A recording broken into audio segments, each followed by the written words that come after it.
All right, y'all should be able to see my screen. Yeah, we see it. Cool. All right, so let's take a look at what we've got coming up. Make sure we're good. So everybody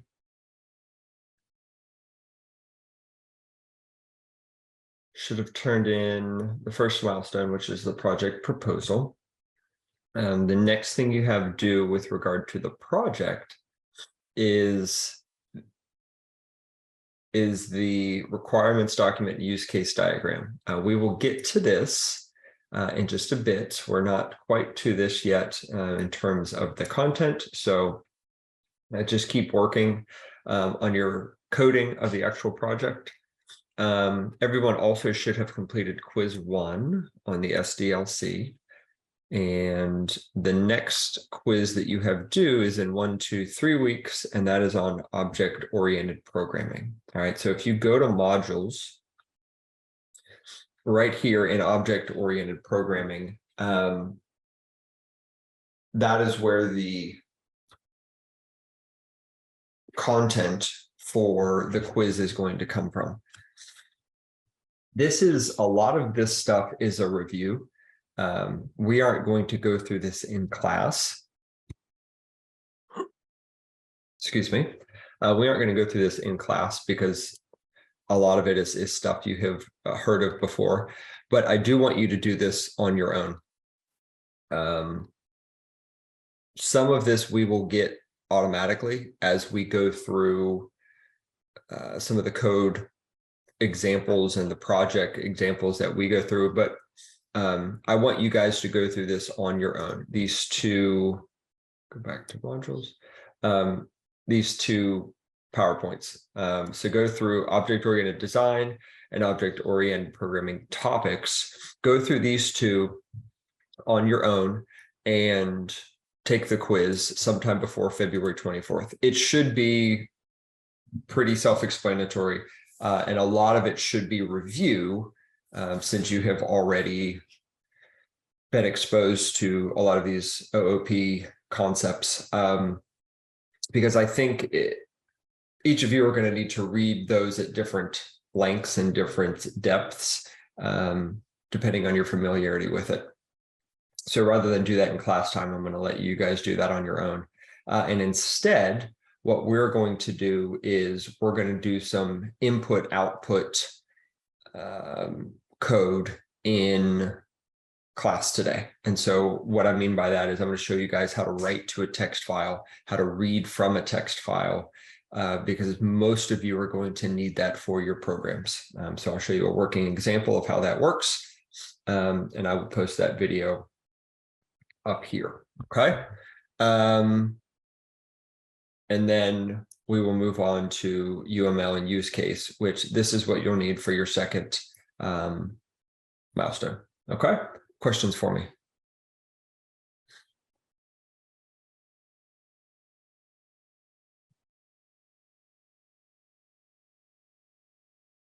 Okay, that sounds good.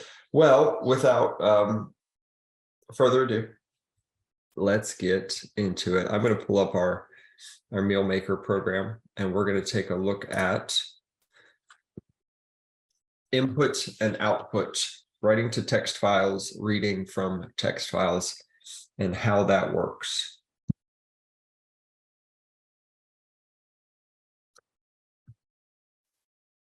I still have a little bit of a cough, so you'll have to pardon me.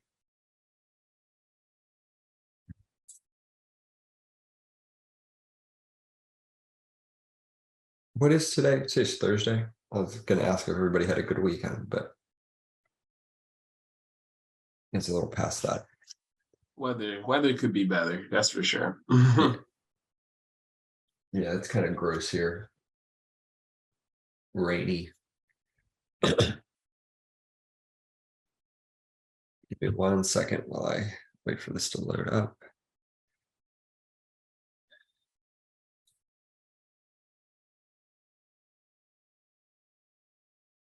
All right. Okay, so you guys can all see Unity screen. Good. So what we have is, as you guys remember, let me run this. When we go and we add a new side item, or we add a new meal, those obviously get stored somewhere in between runs of the program. Okay, so if we go to add a new side, let's add asparagus.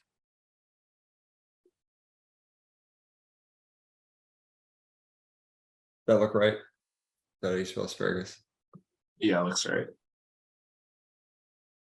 All right, so we add asparagus, it shows up here, and then we return. And if we exit out, so if we exit out of the program, it's not running anymore, and then we go back into the program, and then we go into side items, we still have asparagus. Okay. So yes, grilled asparagus, we have a very large garden. We live on like a mini farm. And we have a big asparagus patch. It's the best.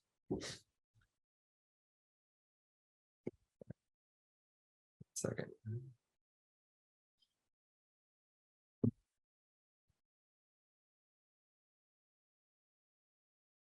Okay. Is that an actual picture of your kitchen? Maybe. Not telling.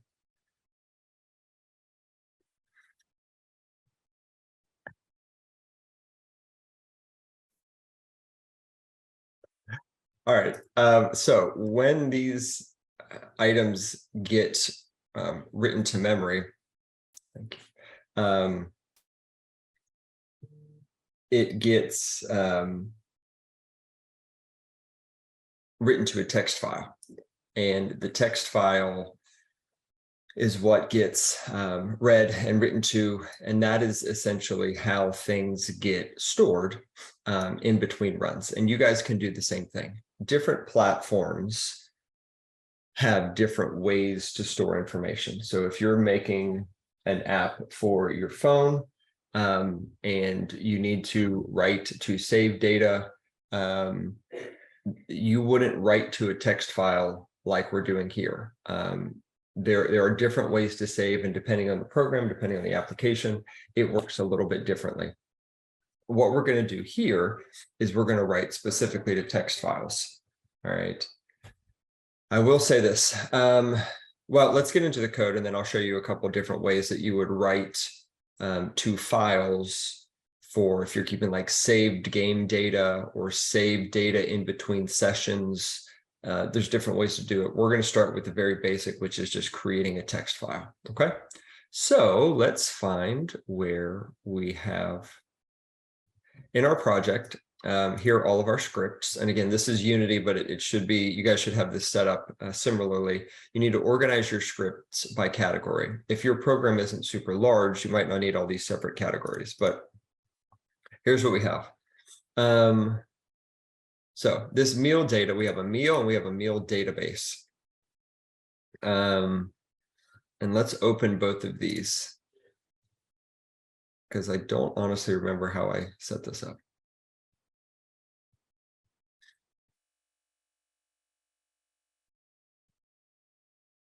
That is not the right code. There we go. Okay. So we have a meal database and we have meal. All right, so it looks like the way this works is, let's take a look at some object-oriented review. You guys remember that, I'm going to go into the program to show you how this works. When we create a meal consists of a name, the number of sides in the meal, because some meals, there is no side. It's just like one thing. So if you're having like a chef salad, that's just your whole meal. All of the stuff is all combined into one. You don't need side items with that. But something like if you're having chicken with rice and a veggie, the chicken is the name of the meal. So you're having like barbecue chicken, and then you have 2 sides with it. And then so you put the number of sides, and then you specify what sides could fit into there. So that's a quick review of how that works. And so here is the actual code for the meal class. Hang on one second. Okay, sorry. So here's the actual meal class. You'll notice this looks very similar to all of the very basic classes that you guys set up in your Java class. And this is exactly how I have it set up. So we have public class meal, and then we have the properties. I made them all public because I can, and no one's going to yell at me. Hang on, I'm looking at code. What type of code do you specifically don't recommend for the code we could use for our project? I don't know that I understand that question. What type of code? Are you asking what language or what coding style, or are you talking about saving and loading? Oh. You need to do it in Java or C#. All the stuff I'm going to show you this semester is C#. Not because it's a superior language, but because you guys have seen Java for a long time, and I want to show you something different. Python is good too. I don't know Python well, although my oldest is taking classes in it and is teaching me things. You can do a lot of cool stuff with Python. But my experience with it is helping him fix his errors. And that's about the extent of it. Gotcha. All right, so meal name, meal type, number of sides, meal frequency. So this is related to how popular the meal is and how often it'll show up in the calendar. And then we have a list of side items. Now, if you look at this is a little bit different from Java. Okay. And if you look at the structure of this, a list is the same thing as an array list in Java. Okay, list and array list, same thing. And if you recall, these caret braces, that's what they're called, specify the type of object that we're putting inside of the list. So this is a list of strings. Okay. When we instantiate the meal, so here's our constructor, we pass in all the different things that we need and we set them, and then we have a print meal function that we called that simply prints it out.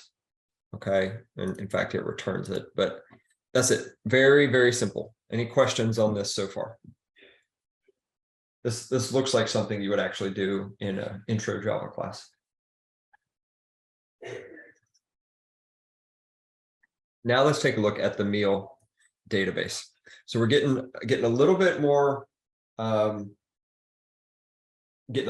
complicated here. We're going to go through this so that you understand how this works. But essentially, when the program first starts up, we're going to create this database. The database is going to read the text files and it's going to populate the database with the information it finds in the text files. That's how it works. Okay. So again, these regions make it really nice for organizing your code. And you notice I did this even in my own personal stuff. Hey, I use private variables. Look at that. You should be proud of me. Nobody's proud of me. I can get one person that's proud of me.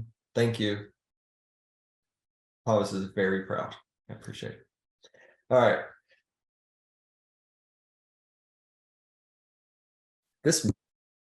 I have a mute button on the top of my mic. It's very handy for cough fits. All right, so let's take a look at this.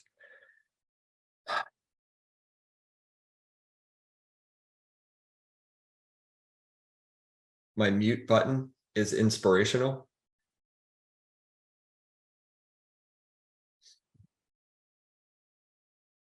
Oh, my code is inspirational. That's lovely. All right, so let's take a look at this. Load database. Again, one of the cool things about Visual Studio is it has these right here. which shows you where this method gets called. So here we have a load database, and notice we're public static, all right, which means we're not creating an instance of the database class. We're just accessing it directly. There's only going to be one. And so we're using it in a static capacity. We don't need to create instances of the meal database since we know there's only going to be one. All right. And again, this reference shows us where it gets called. So if we go all the way back here, this gets called inside of the main menu manager. We call it meal database.load database. All right. So when does this get called? So go right here.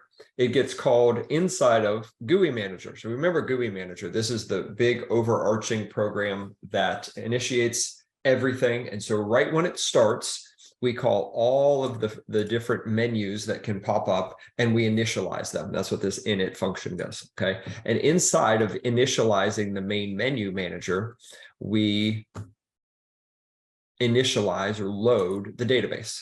Okay. So that's how we get here. Any questions so far?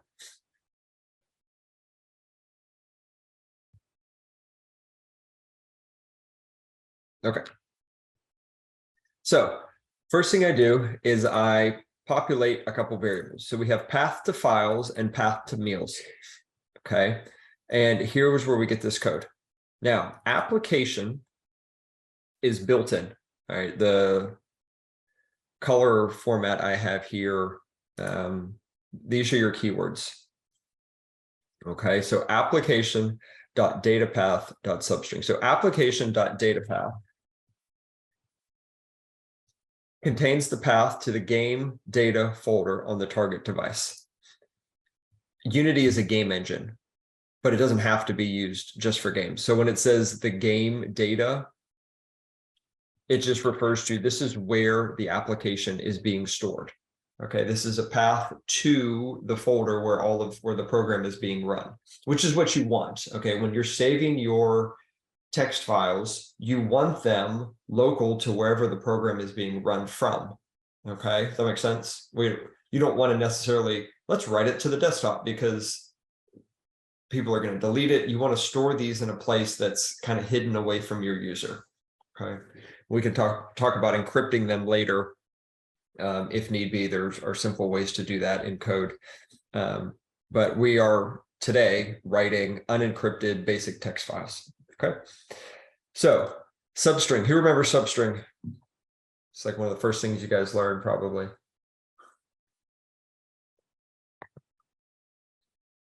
Great, I'm glad everybody remembers substring.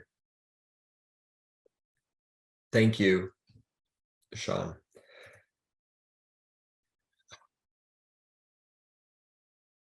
Yeah, let me get to.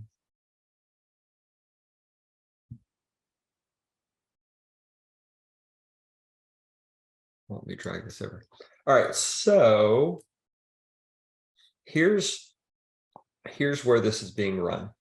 Okay, I don't have a built version of it. Oh, I do have a built version. Well, we'll just do it like this.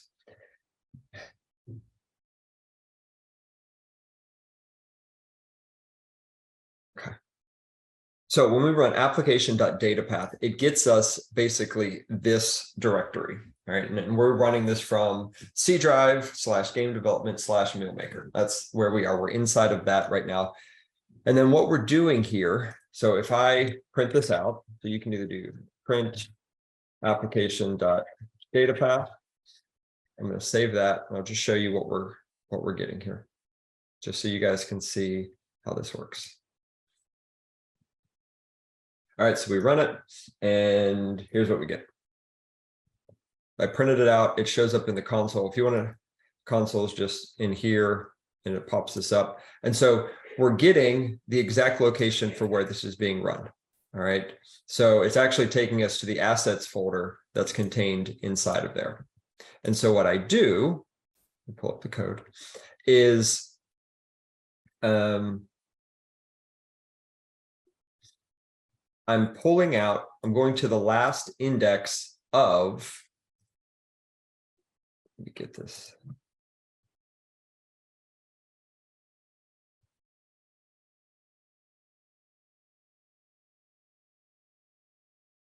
So here's what we get.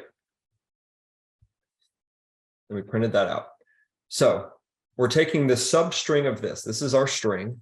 This is what we have. And we're going to substring it. I mean, I need to pull out of this. So we're going to the last index of this, which should give us this character right here. Okay, so that's index 0, 1, 2, 3, 4, 5, 6, 7.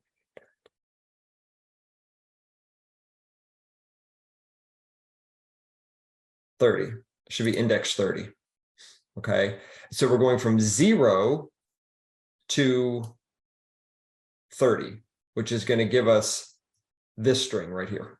Okay, it's going to substring and it's going to basically take out the assets part, the slash assets. And then onto that, we are adding slash files.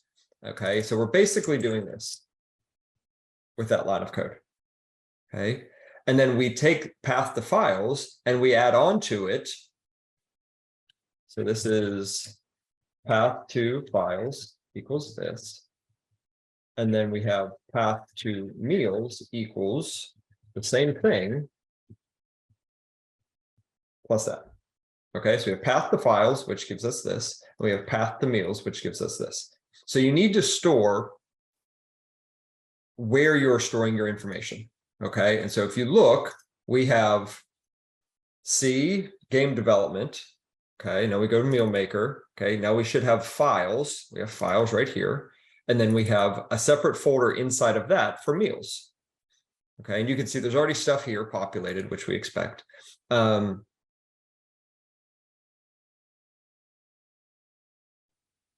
pay attention. Quit distracting people in chat. All right, so that's how we get access to those two things. You need to store the path to where you're going to be reading and writing from. And notice we do that right away. That's like the first thing that we do. Okay, then we are going to load our sides. So we call load sides, and here we go. Okay, so first thing that we do is we're going to create an empty list.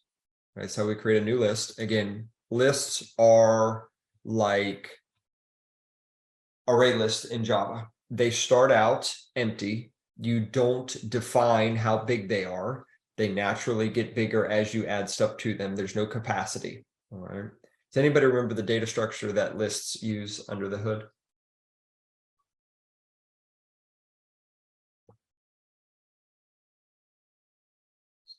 Yes. Yes. All right. So here is what we got. So we have path to files. Okay, remember path to files is this. And then we are adding on to that dinnersides.txt. Now, the reason I've got this manually typed in, I'm hard coding this, is because this is the text file we want it to look for. This text file is what stores all of our side items. Okay, and so you see right here, dinnersides.txt. This is where we store our text file, or where we store all of the sides. So remember we added asparagus just a little bit ago. We would expect asparagus to be in this list now. And so I open it up and I have no idea where it went. I have too many screens. I did open it up. Is it hidden under all of these? No. Not on this window. Oh, here it is. It's behind all your faces. Okay. So here we have asparagus that got added to it. And all of the stuff here are all of our side items. Okay. Get back to this. So if you know in your code, where I would say this, if you know that you're going to have a single location for stuff, well, let me say it this way. If you look at the files, each of these meals, these are not names that I came up with. They're names that the user of the program came up with. And so what we're doing here is these get created by the user, but this is created by me as the developer. All of the sides that the user creates are going to get stored here, but all of the meals are their own text file. Okay. All right, there's a couple questions in chat. Let me get to them. So will that code only work for you on your computer because of how the files are stored? No, that's the whole purpose of me showing this to you. This and the code that we're looking at here is not Unity stuff. This is C# stuff. Okay. I wouldn't be showing it to you if it was only Unity because I want it to be useful to you guys. You can do this code in Visual Studio and it's going to work the same. Okay. The specific call might be a little bit differently. So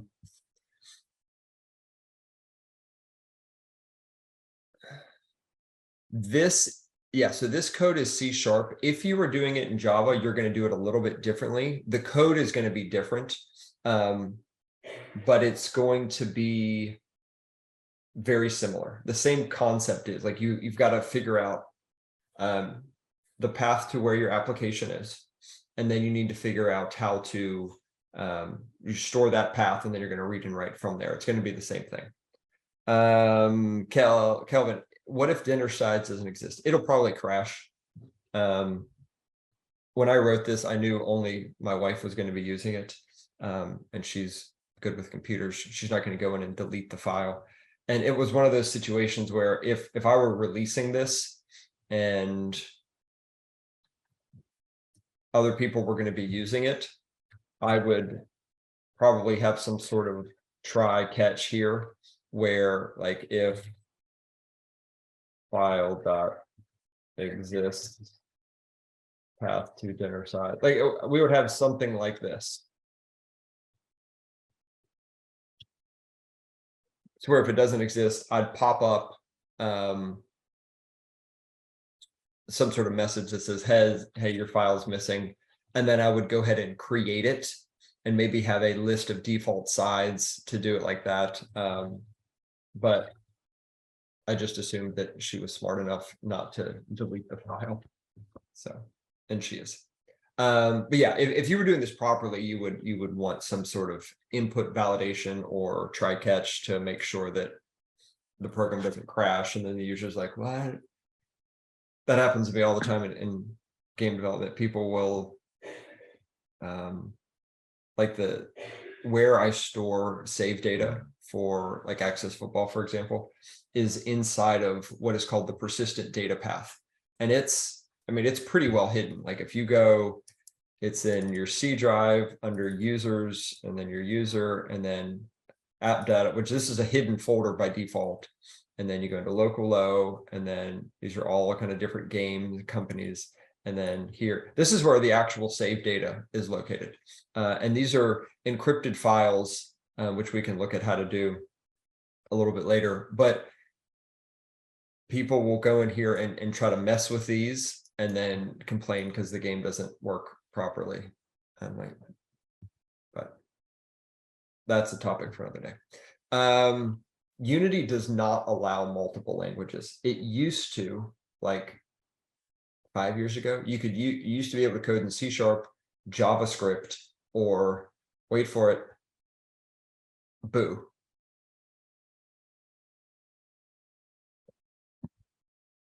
Nobody.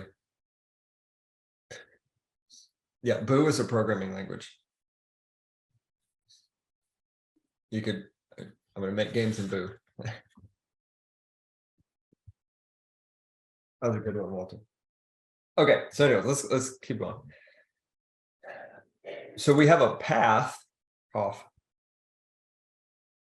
We have a path to that dinner sides text file. Okay, now right here. No, it was actually program range. So file dot read all text. It's pretty simple. Read all text. This is file is a it's part of system.io. And in fact, you might need to do, I think application might be Unity.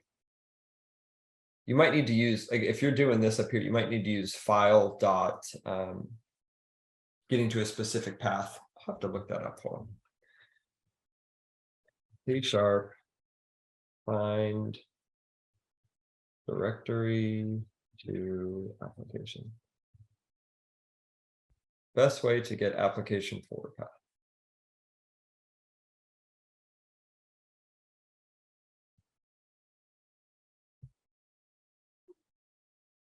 There you go. Okay. So you saw what I did there.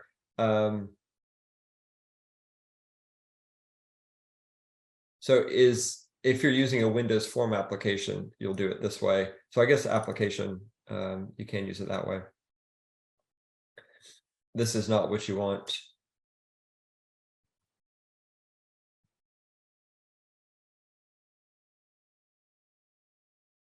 Okay. So just some basic Googling will get you information. Right. So what this does is this read alt text, file.read alt text. This is going to create a gigantic string of all of what it finds inside of the text file. Okay, so it's going to take all of this and read it as one string. Okay, everybody good so far? And I'm going to store that into a variable called contents. All right. Now, after that, I'm going to create an array called lines. And I'm going to take the contents, which is the entire string of this, and I'm going to call contents.split. Split is a method of the string class. And all that we are doing here is we're going to split it by line breaks.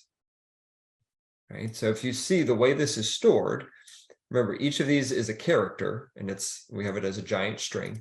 And what we have right here between the end of asparagus and the beginning of baked beans is a line break.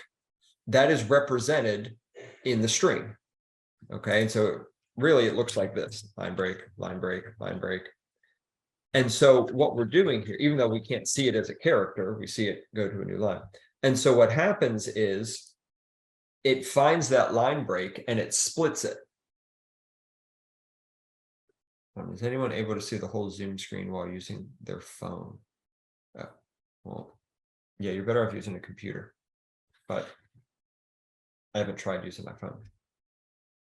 Anyways, what this is going to do is this is going to create an array where we have each line, asparagus, baked beans, cabbage, stored in a separate element of the array.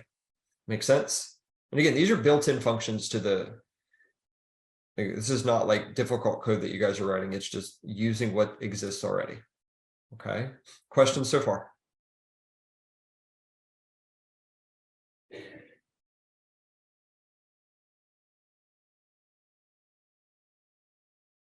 That saves the user's progress for what?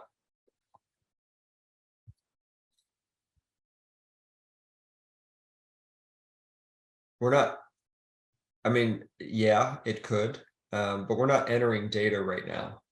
We're just reading from a text file that exists already. We'll talk about writing data in just a minute. Kelvin, that's correct.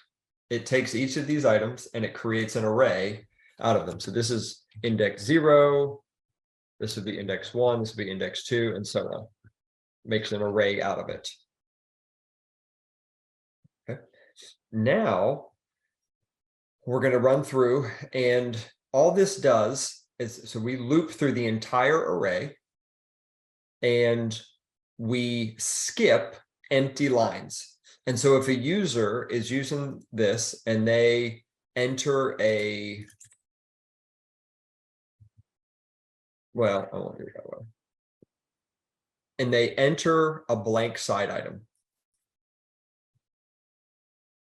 Oh. I guess it won't let you. I think I set it up this way because I showed my wife she could actually come in here and type, add them like this.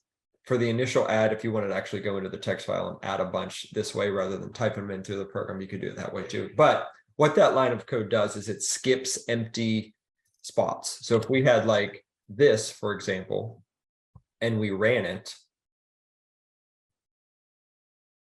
it doesn't add the empty spots, even though there are empty spots here. Okay. And the way it works is it simply says, if the length of the string at that spot is 0, meaning it's an empty string, continue. You guys know what continue does?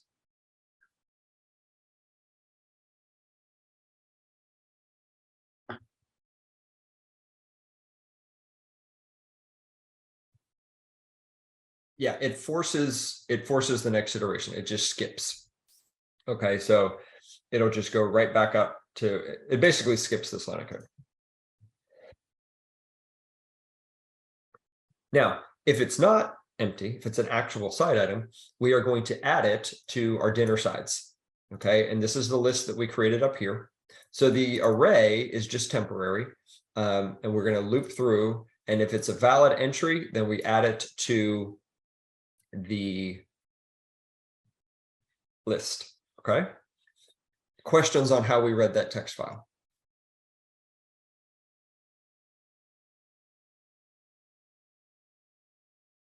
Okay. The last thing we do is we sort side items by name. And we say dinner sides dot sort. And this is a built-in sort method. Okay, I guess because it's a string, I was able to use a built-in sort method. So that's it. All right, so we have a big text file. We read in the entire contents, which we got right here. We just said file.read all text, passing it the path to the text file. The contents got stored here, and then we split them by line into each element of the array. And then we went through and checked to make sure that there was something at each line. And if there was, we added it, and then we sorted it at the end. So now that we're finished, we have a list called dinner sides that holds an alphabetical list of all of the side items. Okay, good so far. All right, now let's look at, we're not going to look at loading meals yet because that's a little bit more complicated.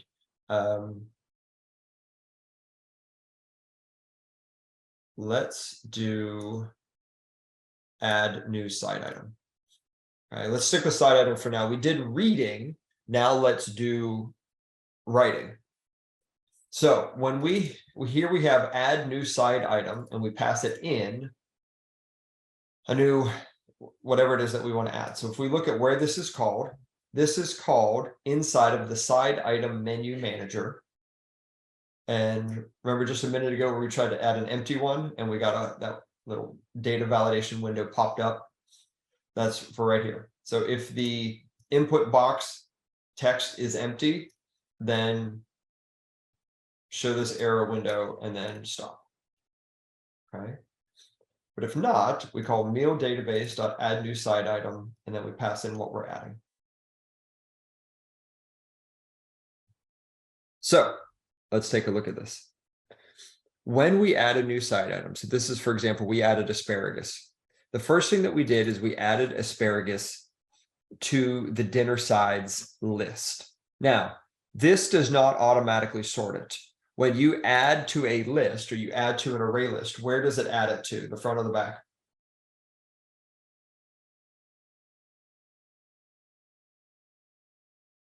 Good, it adds it to the back. That's right.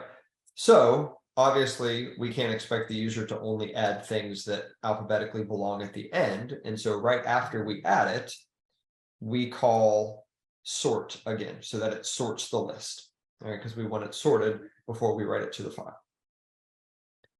Then we call write side items to file. This is what actually causes it to be written to the text file. Now, one thing I do here that you should not do, let me hide this. You want to avoid, let me close these.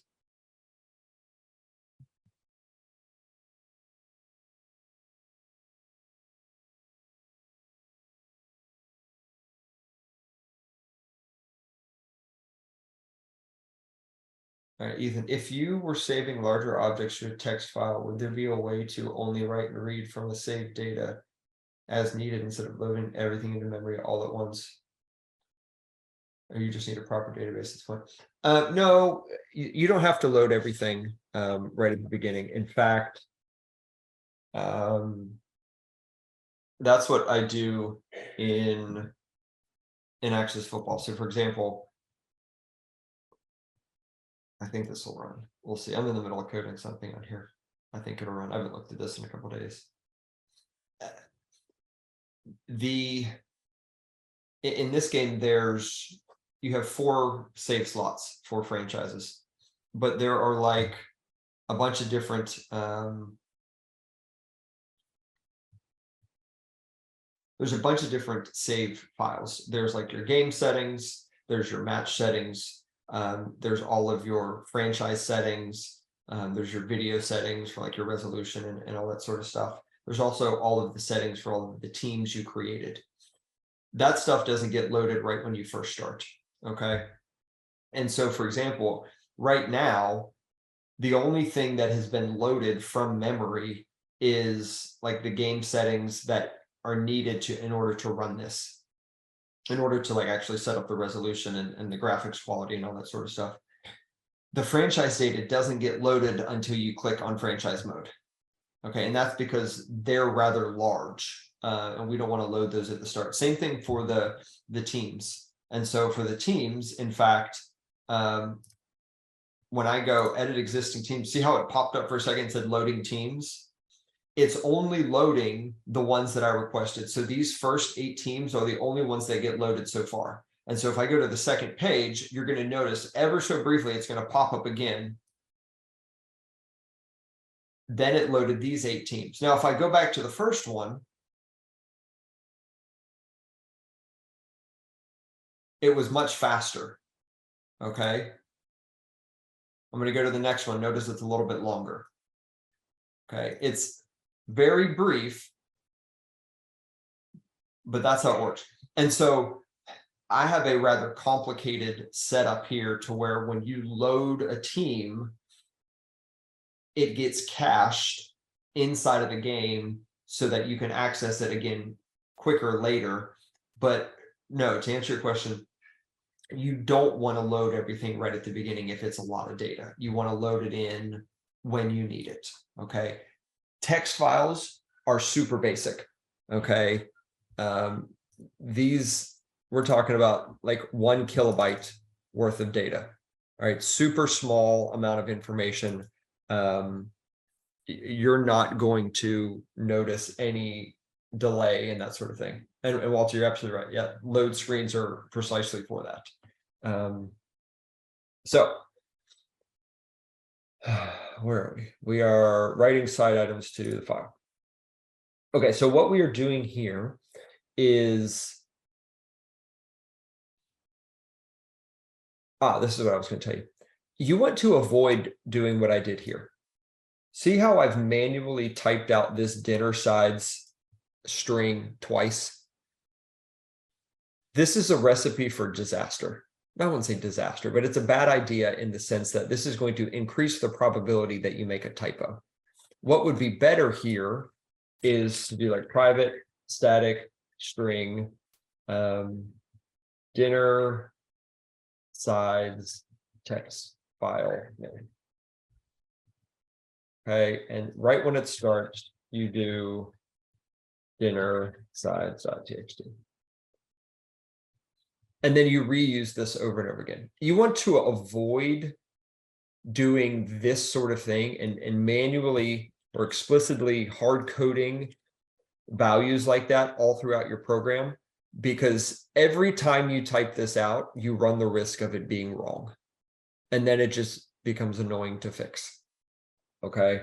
I only do it twice. And again, I did a lot of things in this that I wouldn't do if this were an application that I were like releasing to everybody or I was using to teach, which is ironic, but it's a good opportunity for me to show you what not to do.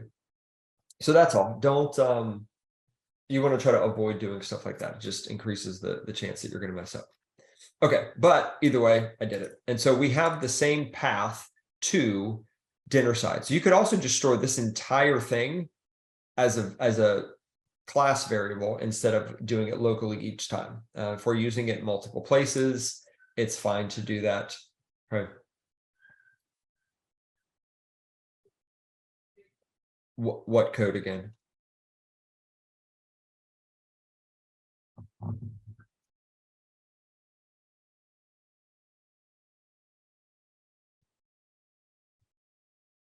This I didn't say it wouldn't work, but it works fine. You just run the risk of it being more error prone when you manually type out hard-coded values like that.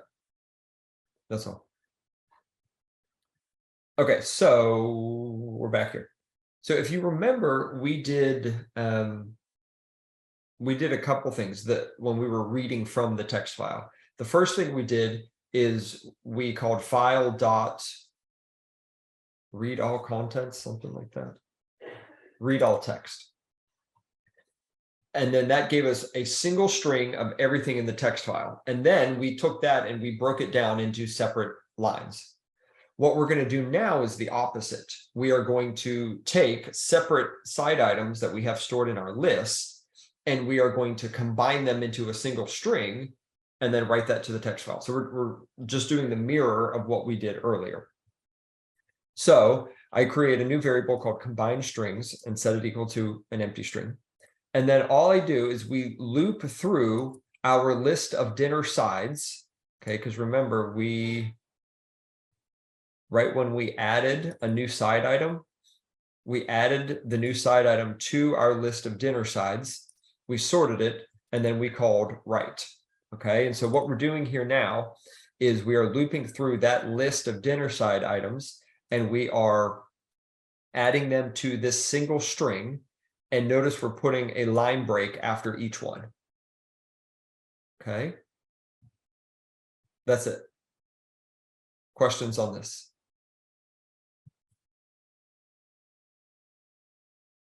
Okay, so now we have a single string that contains all of our side items. Excuse me.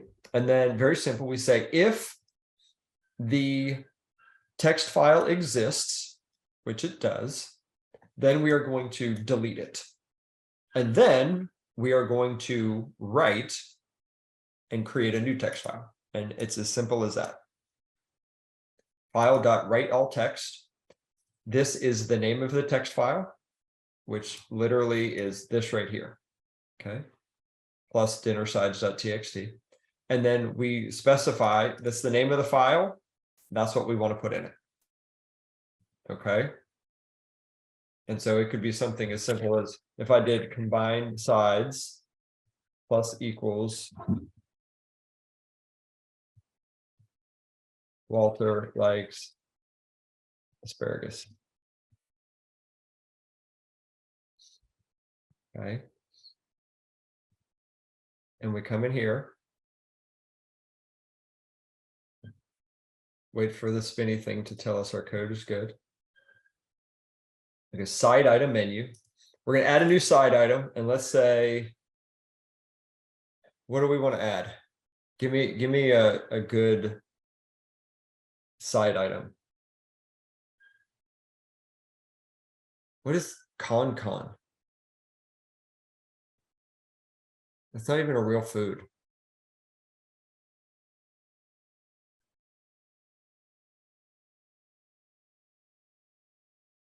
This should, like, I should seriously sour gummy. Okay. Sour gummy. It's going to be a question on one of your exams. Just literally name a side. All right. So we hit accept. And you notice now we have sour gummy worms. Okay. We return, we close out. Now we go into our dinner sides and notice what we see. Walter likes asparagus. It gets added to the very end because we simply just added that on there. Okay. We'll delete this line of code because we don't actually want that to show up. Okay. But now when we go back in, side item menus, it shows up thinking that it's a side. We can't have that. That's no good. So I'm going to click on it. And then I'm going to go remove side item. Bang. And it's gone. So now I go back into here. That is the wrong thing. Now Walter no longer likes asparagus.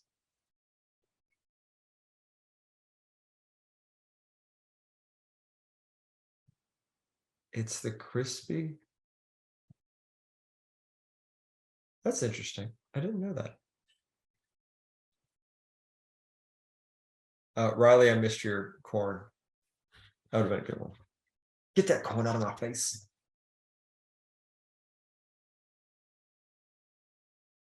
See if anybody got the reference.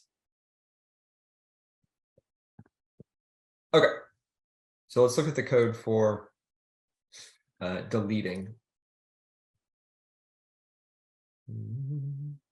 Remove side item. All right, so this gets called right here, where I call select remove item, and that's where you click on an item, and then when we clicked on the button that said remove item. So we have meal database dot remove side item, and we pass in the item that we are looking for. So Thomas, we're not writing into the file and saving it. We're actually deleting the file and then creating a new one. And I think I did that because I didn't find an easy way to like override what was. Yes. So yeah, that's exactly what happened. We delete the one that we read in when the program started, and we create a brand new file with the same name with the updated information. That's right. That's what that does. That's why when you look at it,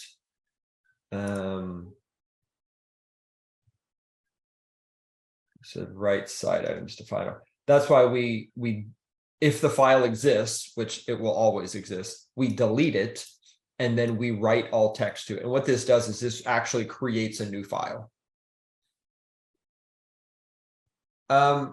Just use text files. Yeah, there's no reason to make an actual database. Yeah, you guys aren't going to be storing stuff. And I don't know that you guys would actually use a database anyways for this stuff. Yeah, that's kind of beyond the scope of what we're doing here.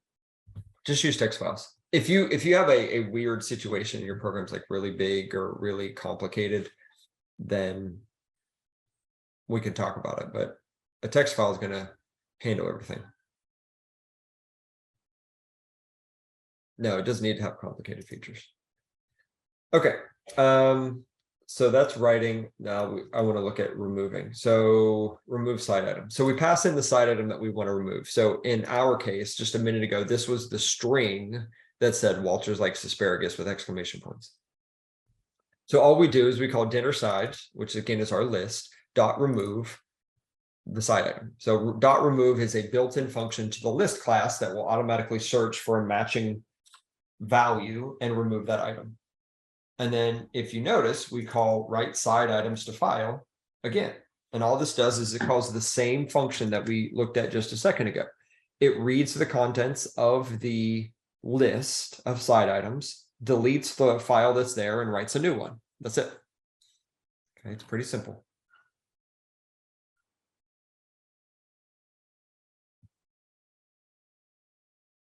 All right, any questions on this?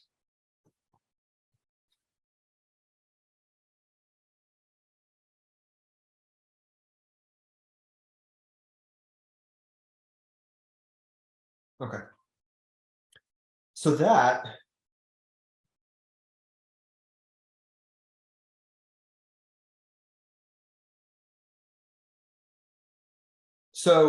Thomas, we don't need the original text file. Because when you go back and you look at load sides, here we read all of the text from the text file and store it in this variable. At this point, I should say after this point right here, we never actually access the text file again because all of the information is now stored inside of this variable. So we don't need the text file ever again. Okay. Once we have it here, then we split it up into lines and then validate the lines. And then if the line is good, we add it to our list of side items. That's it. And then from that point on, we never actually read from the text file again. That's right. And when you say updating, I want to make sure you understand what's actually happening. Basically, what happens is you have a text file in memory. This is my to-do list. You have a text file in memory. And when it first starts, you read the contents into the program and the file is still there. But anytime you need to update this, What happens is you delete this and a new one gets created with the same name that has all of the updated stuff. Anytime we need to write to this, we create a new one, delete it, and put this in its place. So we're constantly deleting stuff. I don't know what it is. This is my stack of scrap paper that I write on. Okay, so we're constantly recreating the same text file with updated information. So if that's what you're thinking in your head, then yes, that's accurate. But we aren't actually deleting the contents and updating the text. We are deleting the entire file and recreating it. Correct. That's correct. It may be time consuming for the program, but it's not really. It's 2 lines of code. Delete, create. That's it.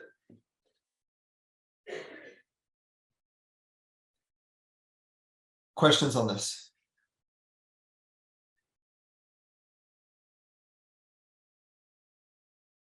All right, now, this will not be sufficient for everybody.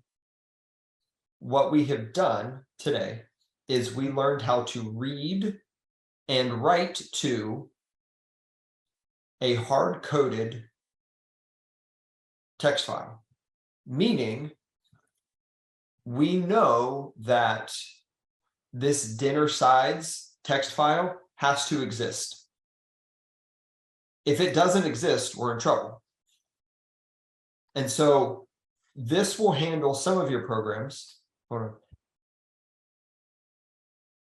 This will handle some of your programs, but if you have a program to where you need the user to be able to create a bunch of meals, and you need each of those meals to be separate text files, and you don't know how many meals there could be 5, there could be 50, and you need to handle the creation of new text files where you don't know what the name of the text file is going to be, and you don't know how many there are going to be, then what we talked about today isn't going to be sufficient. And so now you have an introduction to this. Next class, what we'll do is we'll talk about how to handle this situation where you need to have, all right, so maybe you're doing an employee payroll program and your program doesn't know how many employees you have. And you need a separate text file for each employee. That's a situation where you're going to need to create a separate text file for all of the different employees that you have, and you're going to have to do this situation, all right, where each text file contains all of the information about, in this case, a meal, or in your case, an employee. Okay. We will look at this. It's a little bit more complicated, but we'll learn how to read entire directories to say, okay, how many text files do we have here? All right, now let's take those text files. Let's read those text files one at a time and handle it that way. We'll look at this next class. All right. But this should be plenty to get you guys started. Make sense? All right. What questions you guys have for me?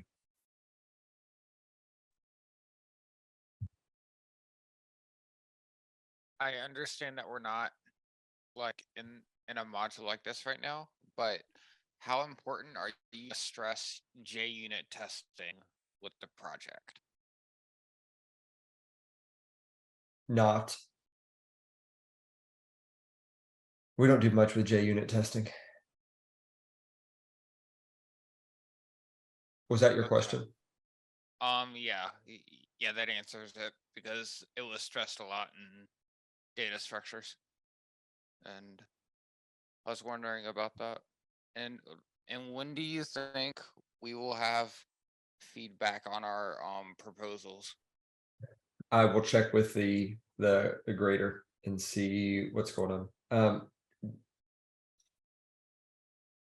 I'll also take a look at the submissions. Essentially, if you don't hear anything from me right away, assume that your project scope is good. Thank you. Yep, you're welcome. I'm reading chat. Is it okay if we change the features if we found the thing we wanted to do originally be too difficult? We've talked about this a little bit before. Changing you can change minor things within your program, but the essence of what it is needs to stay the same.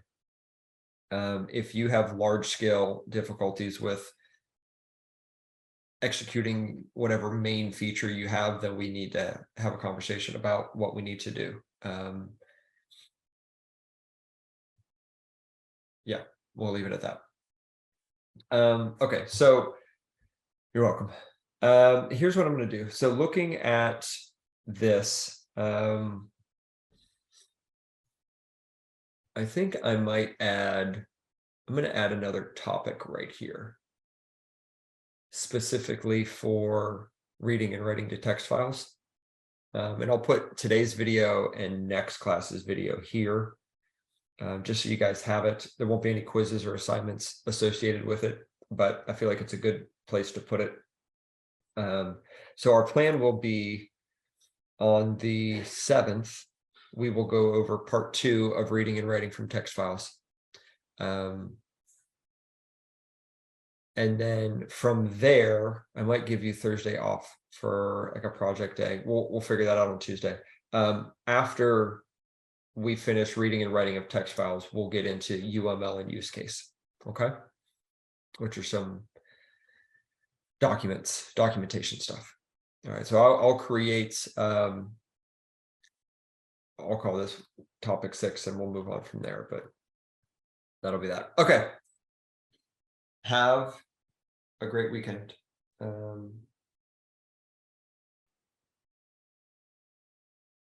Walter, I really hope so. We discovered last night that, and you guys are good to go. If you want to leave, I'm going to answer Walter's question, but it's not a super quick answer. You guys are good to go. We discovered last night that it doesn't scale on iPhone 12 and 11 like we wanted to. So I have it running on my phone. And it plays great. It's not available. This is not available yet, but it doesn't, like the way the UI scales on different aspect ratios is not how I wanted it to.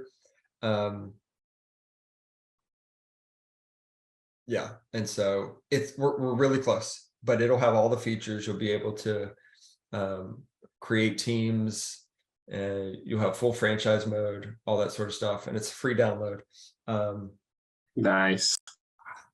I hope we'll be ready. So that's the thing. I've got to fix these mobile UI scaling issues, which are troubling. But like it would be stuff like, here, I'll show you real quick. This is the mobile version. That's cool. I was wondering if it was gonna, I was like, oh, can you even charge $20 for application on the App Store? No, I don't know how that would work. That would not go over well. No, it's so we removed some of the features, like you only have the home and away uniforms for the teams available, and we took out all the stadiums because the stadiums are what kill the file size and all that sort of stuff. Believe it. And so we've got those pulled out, but move this here. So like if we go iPhone 12, That's pretty cool. So here's the issue that you'll notice. You see how like part of the tab over here is showing, Yeah. and when I scroll, it's like, and that's because if it's a normal resolution, this is what it looks like. So on my phone, I've got like an SE second generation, I don't know. I think this is how it should look. Okay, where it scrolls fine. And so I know how to fix it, but it's a little bit time consuming to do. For sure. So that's how it works. But Gotcha. No ads? There will be ads. Ads will show during gameplay. So the way I've got it set up is whenever you would expect to see an ad while you were watching a game, like change of possession, that sort of thing, you'll get an ad. Okay. And so, but I also put in a manual timer where it won't show you one more than, I think, every 90 seconds. So I timed it to where, like, if you've got like, let's say there's a kickoff. Right after the kickoff, there will be well, not the initial kickoff. You won't get an ad after the initial kickoff because 90 seconds hasn't passed. But if you have let's say you have like an 8-play drive and then you have to punt. After you punt, there'll be an ad that shows. But after that, if you have a quick 3 and out, not enough time will elapse for another ad to be shown. So you go, you'll punt and so it's not too much, but Cool. So this is actually, let me go. Gotcha. So this is how it will actually look in game. You'll have your snap button over here. Very cool. They hit with your thumb and then the joystick on the left side. Gotcha. So change of possessions is like, that's like when it. Yeah, so you notice right there, one didn't show up. But yeah, that's how it works. So we're close, but that's really cool. Yeah, I was just looking on the Facebook. I was like, I'm kind of curious, like, probably won't get on my computer, but I mean, I saw it's gonna be on mobile, so that was interesting. Yeah, you can do it where you control the players, where you just call the plays. There's lots of different ways to do it. Very nice. Cool. How much, if you can share, like, how much revenue do you make from ads? Does it just depend on the sponsor, or like? It does depend. So It's interesting. That's something I'm curious about. yeah, it depends. I think it runs about $5 every 1,000 ad views. I think that's wow. Okay. So you have to get pretty high volume to turn For that sure. stuff over. And that's where the tricky part is. Like, if you can get the curve for the games that are successful, a very small number of games make all the money. If you're in one of those games, you're making a ton of money. But if there's like 90% of the games are making like pennies. Right. Games or banking. And so our mobile is just we have it set up to where it's just a fraction of all of the other platforms. Gotcha. Okay, cool. Thanks for sharing. Just got some insider knowledge. Pretty cool. Yeah. Do you have any other questions? Just let me know. All right. Thank you. All right. We'll see you guys. Have a good day. Oh, by the way, Yes. it's just like